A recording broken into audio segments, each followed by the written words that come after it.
दोस्तों, भगवान शिव ने बताया जिस औलाद में यह तीन गुण होते हैं वह औलाद अपने माता तथा बाप को बहुत दुख देते हैं। तो दोस्तों चलिए उन तीन गुणों के बारे में जान लेते हैं जिससे हम यह अनुमान लगा सके कि हमारे बच्चों तथा हमारे अंदर में वह गुण हैं या नहीं। एक बार की बात है, वेद मुनि नारद पृथ्वी लोक का भ्रमण करके आकाश होते हुए भगवान शिव के पास जाते हैं। तब भगवान शिव कैलाश पर्वत पर अपने नंदी के साथ विराजमान होते हैं। तभी देव मुनि नारद भगवान शिव के पास पहुंच जाते हैं। भगवान शिव देव मुनि नारद को देखकर कहते हैं, हे देव मुनि नारद, आज आपका कैलाश पर्वत पर किस प्रयोजन से आगमन हुआ है? तब देव मुनि नारद कहते हैं, हे प्रभु, मैं अभी अभी पृथ्वी लोक का भ्रमण करके आ रहा हूं और मैंने देखा कि पृथ्वी लोक पर बहुत सारे माता पिता की औलादें उनकी बुढ़ापा का सहारा नहीं बन रही है तथा अपने माता पिता को बुढ़ापे में बहुत कष्ट देते हैं। तो हे प्रभु, मैं आपसे निवेदन करता हूं कि आप मुझे बताने का कृपया करिए कि वह कौन सी औलाद होती है जो अपने माता पिता को दुख देती है। तब भगवान शिव कहते हैं, हे देव मुनि नारद, हम आपको आज एक अत्यंत पवित्र कथा सुनाते हैं जिसे सुनने के बाद आपको आपके सभी प्रश्नों के उत्तर अवश्य मिल जाएंगे। भगवान शिव कहते हैं, जो व्यक्ति इस कथा को ध्यानपूर्वक पूरा सुनता है उस व्यक्ति के बच्चे बुरी संगति से बाहर आते हैं तथा अपने माता पिता की सेवा सदैव करते हैं। दोस्तों, अगर कथा पसंद आए तो वीडियो को लाइक करके, चैनल को सब्सक्राइब करके कमेंट बॉक्स में हर हर महादेव अवश्य लिख दीजिएगा। तो चलिए दोस्तों, कथा को आरंभ करते हैं। प्राचीन काल की बात है। एक नगर में रामसेन नाम का राजा रहता था जिसकी एक बहुत ही सुंदर कन्या थी। रामसेन की कन्या का नाम था छाया। उसे अपने ऊपर अपने रूप का बहुत बड़ा घमंड था। माता पिता की वह शुरू से ही लाडली बेटी थी, इसलिए पूरी स्वतंत्रता के साथ खेली कूदी और बड़ी हुई उसे इस बात का भी अभिमान था कि वह एक राजकुमारी है। वह अपने आगे किसी को कुछ नहीं समझती थी, चलते फिरते लोगों का अपमान करती रहती थी। भगवान शिव कहते हैं, है देव मुनि नारद, हर व्यक्ति को बेटा हो या बेटी जरूरत से अधिक स्वतंत्रता उन्हें बिगाड़ देती है और उन्हें बिगाड़ने में सबसे बड़ा योगदान उनके माता पिता का ही रहता है। बच्चे यदि मनमानी करने लगे तो माँ बाप को उनकी तरफदारी नहीं करनी चाहिए बल्कि उनकी गलती पर उन्हें समझाना चाहिए। जरूरत पड़े तो डांट फटकार भी लगानी चाहिए और बच्चे भी आपकी बात तभी मानेंगे जब आपने उन्हें बचपन से समझाया होगा, उनकी हर एक गतिविधि पर नजर रखी होगी, उन्हें आदर्श का पाठ पढ़ाया होगा, उन्हें संस्कारों से सींचा होगा। यदि माता पिता ने ऐसा नहीं किया है तो औलाद के बड़े होने पर आप उन्हें दंडित करके भी नहीं सुधार सकते। तब तो आपका समझाना भी उनको तीर की बाण की भांति चुभेगा, वह आपके वश से बाहर हो जाएंगे। भगवान शिव आगे कहते हैं, है देव मुनि नारद, राजा रामसेन की कन्या के लिए जो भी रिश्ता आता तो वह अपने दुष्ट स्वभाव के चलते वह उसे लौटा देती थी। उसके लिए ना जाने कितने रिश्ते आए और उसने सबको अपमानित करके उनकी हंसी उड़ाते हुए वहां से वापस कर देती थी। राजा भी बेटी की इन हरकतों से बहुत परेशान हो चुका था। एक दिन राजा ने बेटी छाया के लिए अपने राज्य में एक वैन का आयोजन किया। कई जगह के राजकुमार राजा महाराजा स्वयंवर में भाग लेने के लिए आए। सारे राजा महाराजा आकर अपने अपने आसन पर बैठ गए। उधर राजकुमारी छाया हाथ में माला लेकर अपनी सहेलियों के साथ राज दरबार में जा रही थी। छाया अपनी सुंदरता के घमंड में भरी हुई थी। सभी राजकुमारों को गौर से देखती हुई आगे को बढ़ने लगी। वह जिस भी राजकुमार के सामने पहुंचती थी उसी की किसी न किसी बात पर खिल्ली उड़ाती और आगे बढ़ जाती। सभा के बीच राजकुमारी की बातों से अपमानित होकर वह राजकुमार राजसभा से उठकर चले जाते। राजकुमारी एक मोटे से राजकुमार के सामने पहुंची। वह उस मोटे राजकुमार की हंसी उड़ाती हुई अपनी सहेलियों से बोली, हे सहेली, देखो तो इन महाशय को इनका शरीर कैसा लग रहा है, जैसे किसी ने आटे का बोरा रख दिया हो। उसके शरीर की बनावट पर वह काफी देर तक हंसी उड़ती रही। वह राजकुमार राजकुमारी की बातों से लज्जित होकर दरबार से चला गया। इसी तरह राजकुमारी फिर अगले राजकुमार के पास पहुंच गई। वह राजकुमार देखने में कुछ लंबा था। राजकुमारी छाया ने अपने कटु शब्दों से उसे भी खूब अपमानित कहने लगी।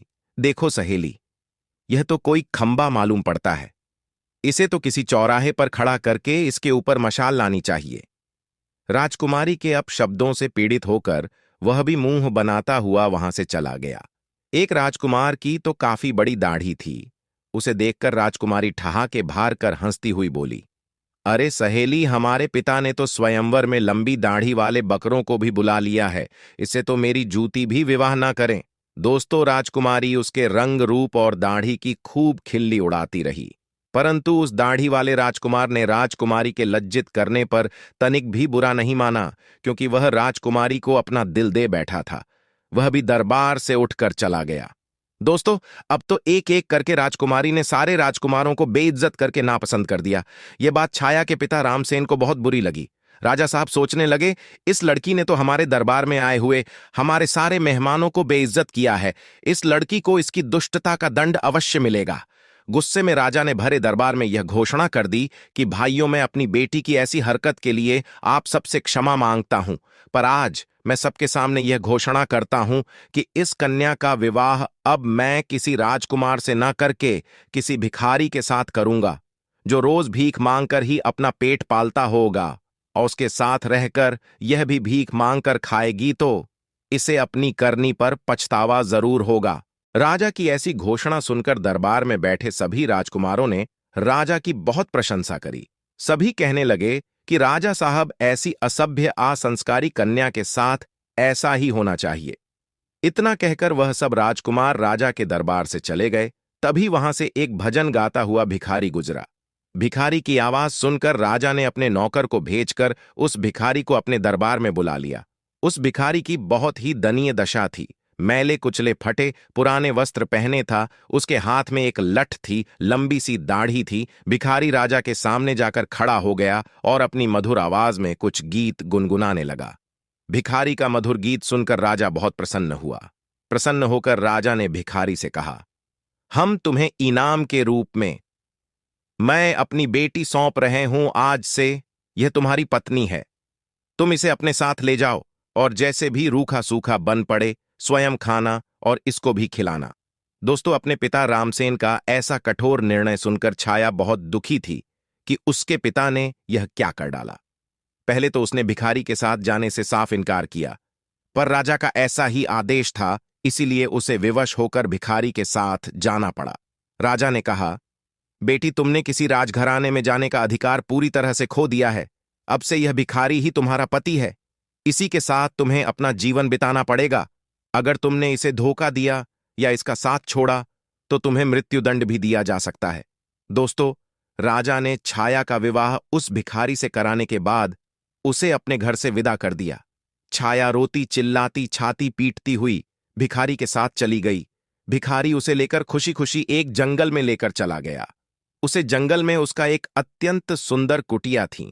उसे कुटिया के पास में वह भिखारी एक आम का पेड़ लगाया था। उसे पेड़ पर बहुत सारे आम पड़े और पके हुए थे। तब राजकुमारी ने बाहर जाकर देखा तो एक बहुत बड़ा और सुंदर खेत है। छाया ने उस भिखारी से पूछा कि यह खेत किसका है? तो भिखारी ने जवाब दिया कि हे राजकुमारी, मैंने ऐसा सुना है कि यह खेत उसी दाढ़ी वाले राजकुमार का है जिसे तुमने अपने स्वयंवर में दाढ़ी वाला बकरा कहकर अपमानित किया था।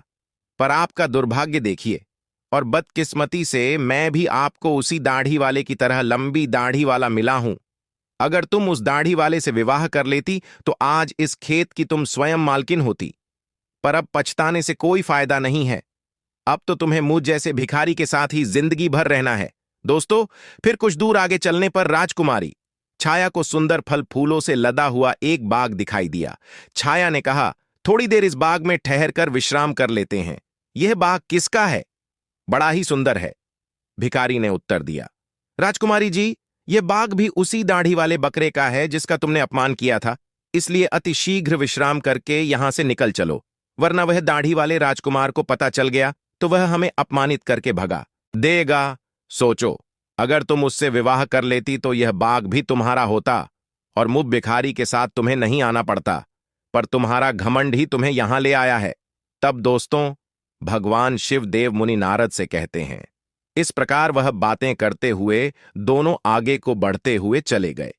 कुछ दूर आगे जाने पर वह एक बहुत सुंदर नगर में पहुंचे। ऐसा लग रहा था जैसे वह नगर किसी राजा की राजधानी हो। छाया ने पूछा, यह नगर किस राजा का है?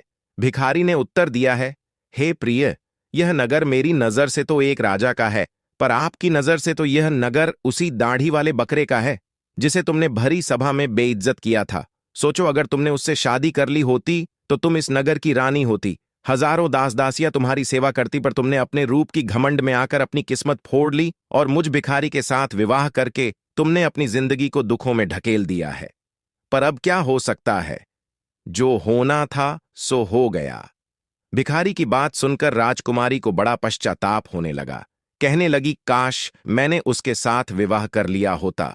भिखारी ने छाया के मुख से ऐसी बातें सुनकर नाराज होते हुए कहा, राजकुमारी खबरदार, जो अब तुमने दूसरे पुरुष के बारे में सोचा भी, तो अब तो तुम केवल मेरी पत्नी हो और मैं ही तुम्हारा पति हूं। अब महलों के सपने देखना छोड़कर तुम्हें मेरे साथ मेरी झोपड़ी में रहना चाहिए। दोस्तों, इतना कहकर भिखारी राजकुमारी छाया को अपनी झोपड़ी के पास ले गया, जो राजा के उसे नगर से कुछ दूर एक तालाब के किनारे बनी हुई थी। झोपड़ी देखकर छाया को बड़ा क्रोध आया। कहने लगी, ये कितनी बेकार सी झोपड़ी है, मैं इसमें कैसे रह पाऊंगी? इसमें रहकर मेरा दम घूंटेगा। मैं बहुत बड़े महलों की रहने वाली हूं, इस छोटी सी झोपड़ी में मेरा गुजारा कैसे होगा? भिखारी बोला, राजकुमारी, अब आज से यही झोपड़ी तुम्हारा नया घर है और इसी में तुम्हें रहना पड़ेगा।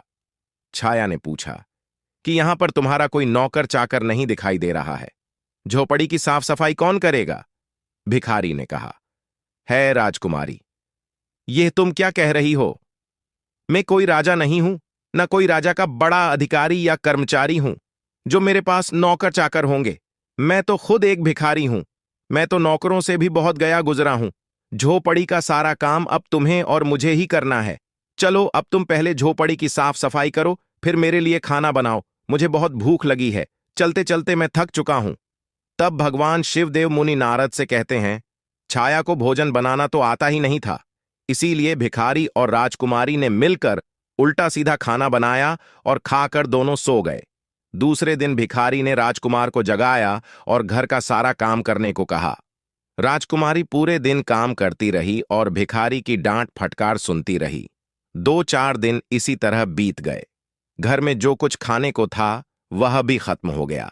भिखारी बोला, प्रिय, अब खाने को तो कुछ बचा भी नहीं। जो कुछ मैं मांग कर रखा था वह सब खत्म हो चुका है। आगे की जीविका चलाने के लिए हमें कुछ काम करना पड़ेगा। एक काम करो, मैं तुम्हें इस आम के पेड़ से आम तोड़कर टोकरी में भरकर दे दूंगा। तुम उसे आम को बाजार में ले जाकर बेचकर आना। राजकुमारी ने आश्चर्य से कहा, मैं आम बाजार में बेचने जाऊंगी? अगर मुझे किसी ने आम बेचते देखकर पहचान लिया तो वह मेरी बहुत हंसी उड़ाएंगे, मुझे बहुत शर्म आएगी। भिखारी बोला, काहे की शर्म? अब तो तुम रानी नहीं हो, तुम एक भिखारी की पत्नी हो। शर्म तो तुम्हें तब लगती जब तुम उस दाढ़ी वाले की पत्नी होती और वह तुमसे बाजार में आम बेचने को कहता।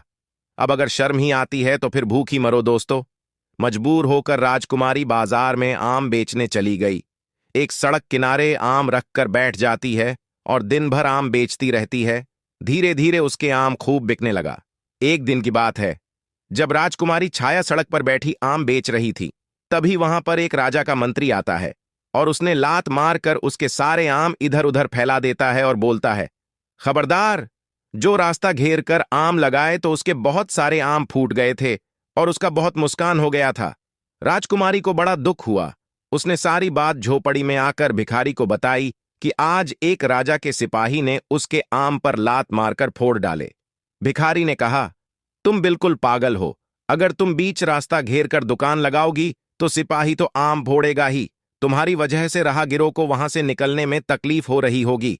अब तुमसे यह भी काम ठीक से नहीं होगा। तुम्हें कोई काम बताओ तो तुमसे ठीक से होता ही नहीं है। अब मैं जा रहा हूं और तुम्हारे लिए कोई और काम तलाश कराऊंगा। भिखारी गया और राजा के एक बड़े अधिकारी के यहाँ रसोइये का काम तलाश आया और छाया से कहा कि मैंने तुम्हारे काम की व्यवस्था कर दी है। कल से तुम राज्य कर्मचारी की रसोई में जाया करोगी और वहां के रसोइये के साथ मिलकर खाना बनाना है। वहां से हमें खाने के लिए अच्छा अच्छा भोजन भी मिलता रहेगा।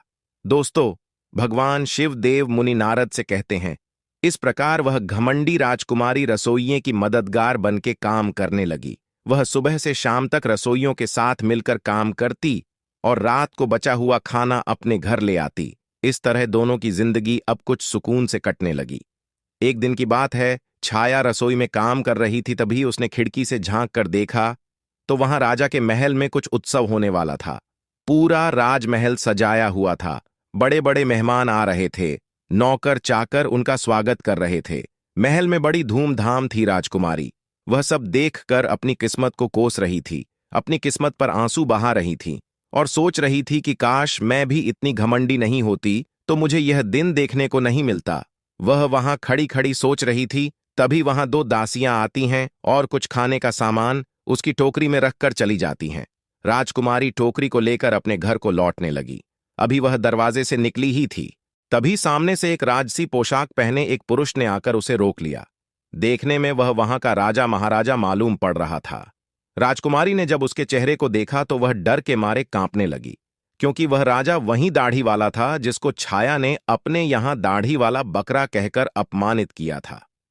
राजा ने राजकुमारी से कुछ नहीं कहा, बल्कि वह उसे उसका हाथ पकड़कर दरबार में लेकर पहुंचा, जहां तमाम मेहमान लोग बैठे हुए थे। वहां की भव्यता को देखकर घबराहट में राजकुमारी के हाथ पैर कांपने लगे। उसके हाथ से टोकरी छूटकर जमीन पर गिर पड़ी। टोकरी में रखा हुआ खाना जमीन पर गिरकर इधर उधर बिखर गया। राजकुमारी बहुत उदास हो गई।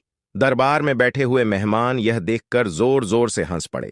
अपने ऊपर सबको हंसता देखकर छाया घुटन से मरी जा रही थी। उसे ऐसा लग रहा था कि अभी धरती फट जाए और मैं उसमें समा जाऊं। उसने राजा से अपना हाथ छुड़ाया और वहां से भाग जाना चाहती थी। राजा ने उसे रोकते हुए कहा, राजकुमारी, घबराओ मत।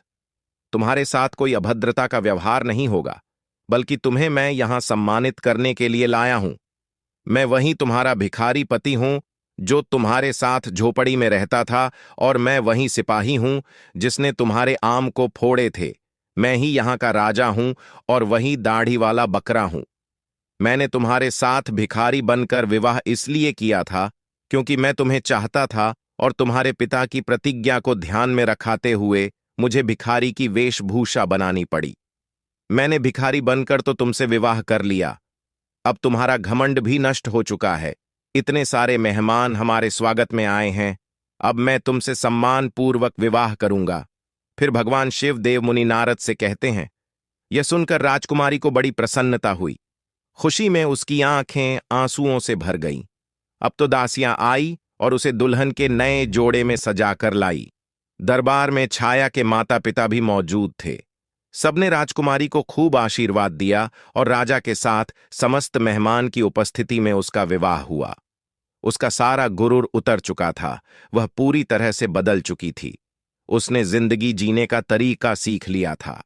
दोस्तों, तब भगवान शिव देव मुनि नारद से कहते हैं, हे देव मुनि नारद, अत्यंत सुख सुविधा में पलकर मनुष्य उन अनुभवों से, उन संस्कारों से अपरिचित रह जाता है जो उसके जीवन में आगे बहुत कष्टदायी होता है। भगवान शिव कहते हैं, इसीलिए मनुष्य को कभी भी किसी बात का घमंड नहीं करना चाहिए। परमात्मा जब तुम्हें किसी एक गुण से संपन्न बनाता है तो बाकी कई गुणों से खाली रखता है, ताकि तुम्हें जब भी कभी अभिमान हो तो तुम्हें उसका सबक मिल सके। इस प्रकार राजकुमारी उसी दाढ़ी वाले पति के साथ बड़े आनंद से रानी की तरह जीवन व्यक्तित्व करने लगी। और इस प्रकार से भगवान शिव ने बताया, जिसकी औलाद अपने मनमानी करती है तथा अपनी माता पिता का अपमान करते हैं और उनकी बात को नहीं मानते हैं, ऐसी औलाद सदैव मुसीबत से घिरे रहते हैं। उम्मीद करता हूं आप लोगों को यह कथा पसंद आई होगी। अगर दोस्तों पसंद आई हो तो वीडियो को लाइक करके, चैनल को सब्सक्राइब करके, बेल आइकन ऑल पर प्रेस करके कमेंट बॉक्स में हर हर महादेव अवश्य लिख दीजिएगा। दोस्तों, वीडियो को पूरा देखने के लिए आप लोगों का धन्यवाद।